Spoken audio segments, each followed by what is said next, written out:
తాకట్లో ఉన్న మీ బంగారాన్ని విడిపించి ఆ రోజు ఆన్లైన్ రేటుకి కొంటాం. Sharma gold company. శ్రీమాత్రే నమః. శ్రీ గురుభ్యో నమః. తదుపరి కర్కాటక రాశి. కర్కాటక రాశి వారికి సంబంధించి జూన్ నెలలో ఎలా ఉంది అనే విషయాన్ని ఇప్పుడు తెలుసుకుందాం. కర్కాటక రాశి వారికి ఈ జూన్ మాసం అంతా కూడా మిశ్రమ ఫలితాలు గోచరిస్తున్నాయి. ఆరోగ్యపరంగా చాలా ఇబ్బందులు వచ్చే అవకాశం ఉంది, మానసిక పరంగా ఇబ్బందులు వచ్చే అవకాశం ఉంది, ఆర్థిక పరంగా మాత్రం బాగుంది. ప్రొఫెషనల్లీ బాగుంటే పర్సనల్గా బాగుండరు, పర్సనల్గా బాగుంటే ప్రొఫెషనల్లీ బాగుండరు.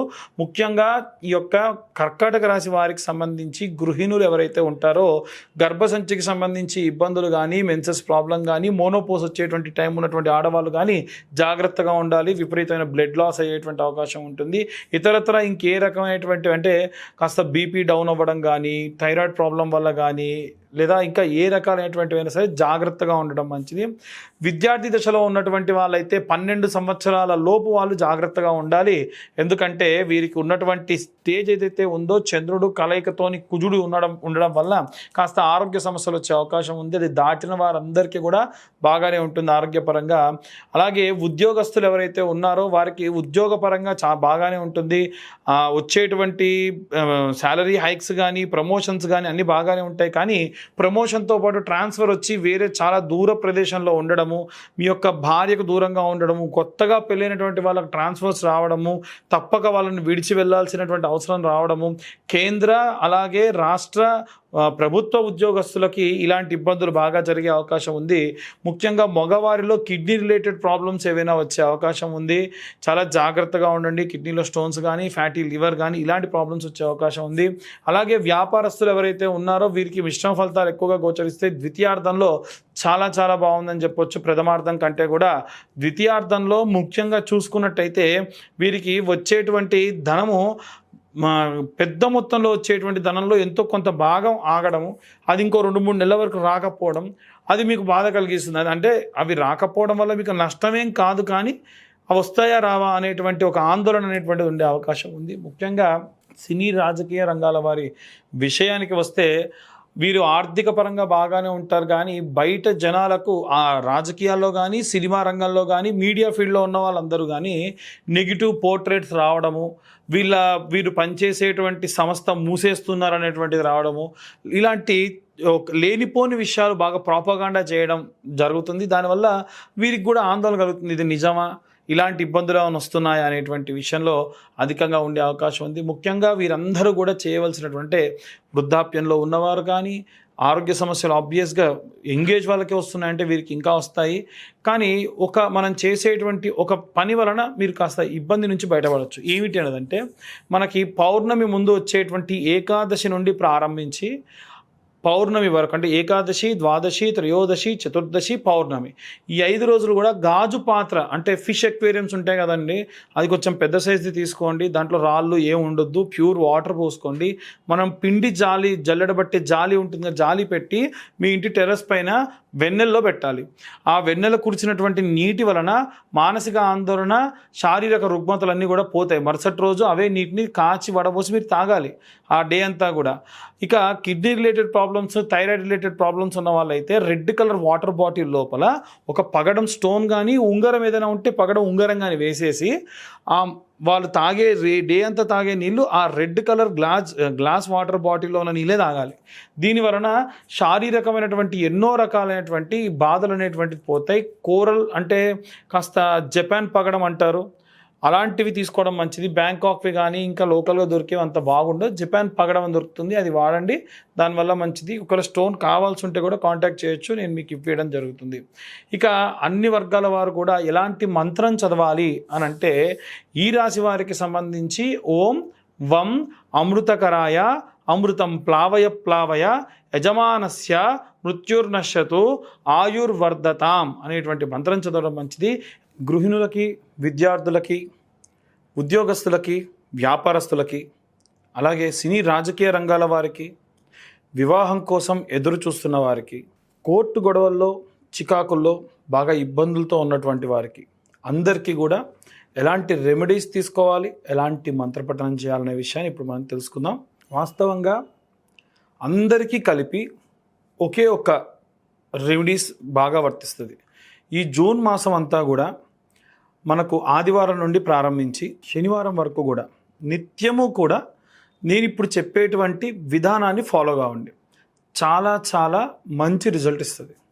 ప్రప్రథమంగా ఆదివారం నాడు చాలా లిమిటెడ్గా మీకు ఈ యొక్క ఖర్చు అనేటువంటిది ఉంటుంది. ఏంటిది ఇంతకీ అదంటే, ఆదివారం నాడు నవగ్రహాల దేవాలయంలో, నవగ్రహాల గుళ్ళో సూర్యుడి ముందు, మధ్యలో సూర్యుడు ఉంటాడు, ఆయన ముందు ఒక ఆకు డొప్ప పెట్టేసి దాంట్లో ఒక పిరికెడు గోధుమలు వేయండి. దాంట్లో ₹1 బిల్ల పెట్టండి.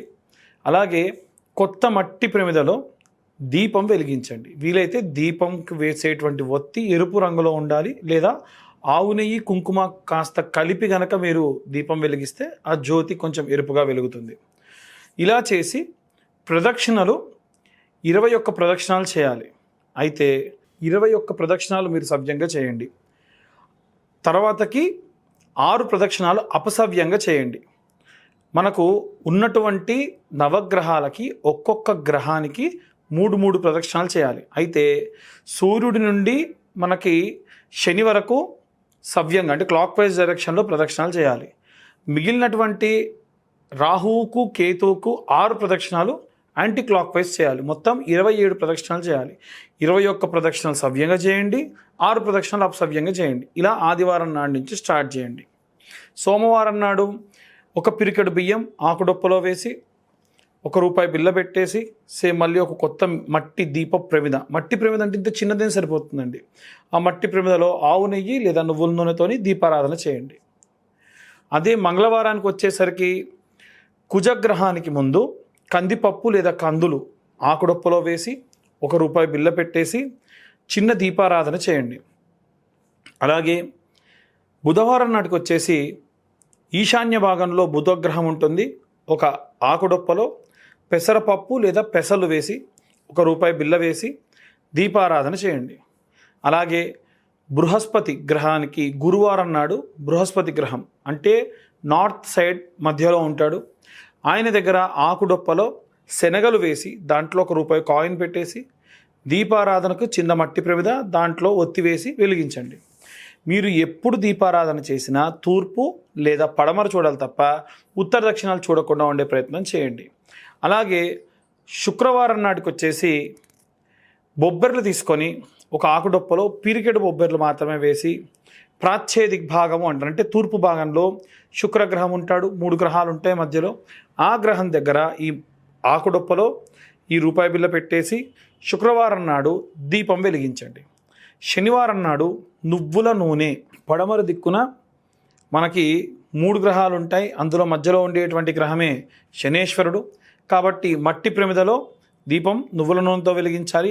ఆకుడొప్పలో నువ్వులు పోసుకొని ఒక చిన్న గ్లాసుడు నువ్వుల నూనె స్వామివారి పైన వేసి కాసిన్ని నువ్వులు కూడా వేయాలి. ఎట్టి పరిస్థితుల్లో ఎవరు కూడా విగ్రహాన్ని తాకరాదు. ఏ నవగ్రహాల్లో ఏ విగ్రహానికి తాకొద్దు. చాలామంది బెల్లం పెట్టాలి లేకుంటే బొట్టు పెట్టాలని చెప్పేసి విగ్రహాన్ని తాకుతూ ఉంటారు. అలా తాకాల్సిన పని లేదు. కావాలంటే ప్రతిరోజు కూడా ఇంత చిన్న బెల్లం ముక్క నైవేద్యంగా కూడా పెట్టచ్చు. అలాగే మనకి రాహుకేతువులు ఉంటారు కదండి మరి అని చాలామందికి డౌట్ వస్తుంది. రాహుకు కేతువుకు మంగళవారం నాడే లేదా ఆదివారం నాడు, లేదా రాహుకు మంగళవారం కేతువుకు ఆదివారం నాడుగా సెగ్రిగేట్ చేసుకొని ఈ రాహుగ్రహం దగ్గర మినుములు, నల్ల మినుములు లేదా మినపప్పు ఒక ఆకుడొప్పలో వేసి దీపారాధన చేయండి. అలాగే కేతువుకు వచ్చేసి మంగళవారం నాడు లేదా ఆదివారం నాడు ఉలవలు ఒక పిరికెడు ఆకుడొప్పలో వేసి దీపారాధన చేయండి చిన్న మట్టి ప్రమిదలో. ఇలా నవగ్రహాలకి కూడా మనము నిత్యము ఈ నెల రోజుల పాటు కూడా చేసుకోవడం వలన నవగ్రహాలు మన జీవితంలో దశ అంతర్దశ విదశల వారీగా వస్తూ ఉంటాయి. కాబట్టి నేను చెప్పినటువంటి అందరికీ, పిల్లలకి, గృహిణులకి, ఉద్యోగస్తులకి, వ్యాపారస్తులకి అందరికీ కూడా చాలా చాలా ప్రశాంతంగా ఉంటుంది. మీ జాతకరీత్యా ఒకవేళ మీకు జాతకం తెలియకపోయినా సరే మీరు నవగ్రహాలకి శాంతి చేసిన దాంతో సమానం. ఇంకా వీలైతే మీరు పెట్టేటువంటి ఆకుడొప్ప ఇంతంత ఉప్పు, పిరికెడు రాళ్ల ఉప్పు పోసి పెడితే ఇంకా మంచిది. శారీరక బాధ, నరదిష్టి, నరఘోష కూడా దానివల్ల పోతుంది. ఇవన్నీ కూడా మనం అధికమైనటువంటి ఖర్చు లేకుండా పెద్ద పెద్ద హోమాలు లాంటివి చేయించుకోకుండా ప్రశాంతంగా ఉండేదానికి దోహదపడుతూ ఉంటుంది. ఇక అందరూ కూడా నవగ్రహాల దేవాలయానికి వెళ్ళినప్పుడు చదవవలసినటువంటి మంత్రం ఏమిటంటే ఆదిత్యాయ చ సోమాయ మంగళాయ బుధాయ చ గురు శుక్ర శనిభ్యశ్చ రాహవే కేతవే నమః అలాగే జూన్ నెలలో స్కందషష్ఠి వస్తుంది. స్కందషష్ఠి రోజున జంట నాగులకు వీలైతే క్షీరాభిషేకం చేయండి. స్కందగిరి లాంటి టెంపుల్స్ కానీ లేదా మోపిదేవి లాంటి దేవాలయానికి కానీ పళని కుక్కి లాంటి దేవాలయానికి వెళ్తే కనుక అక్కడ స్వామివారికి ప్రత్యేక పూజాదులు నిర్వహించుకోవడం వల్ల కుజగ్రహ వల్ల వచ్చేటువంటి కుజదోషం వల్ల కానీ సర్పదోషాలు కూడా తొలగిపోతాయి. ఇవన్నీ కూడా మనం గోచార రీత్యా చెప్పేటువంటి విషయంలో మాత్రమే.